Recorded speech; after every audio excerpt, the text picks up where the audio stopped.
Okay, so this is a fun question. I seeded the Google moderator with the question, do you want to make any predictions for 2010?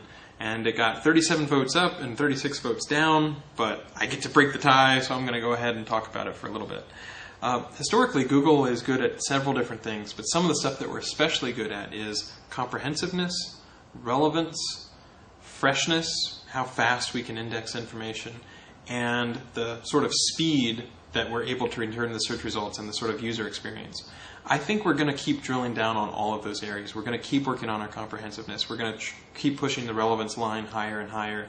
We're going to try to return information basically in real time, where you can do a search and almost immediately be able to search for it and find it. Now that's a challenge because you want it to be relevant as well. You don't want to just find whatever the last person who talked about a current event, what they said. You want to find the important stuff when you're digging around in the real-time stream. And I think we're going to keep working on different changes to our user interface. We wouldn't say that we're done at any point. We're going to keep running experiments. So I think that's what the future holds for Google.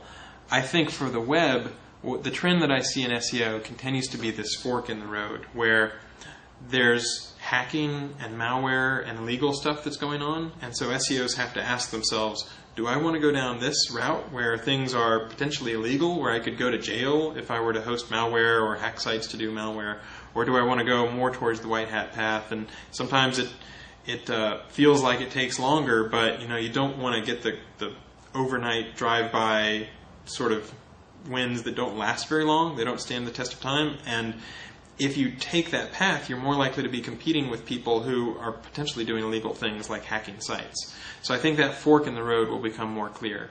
We've already seen hacking continue to be more of an issue in 2009, and I think it will be even more so in 2010.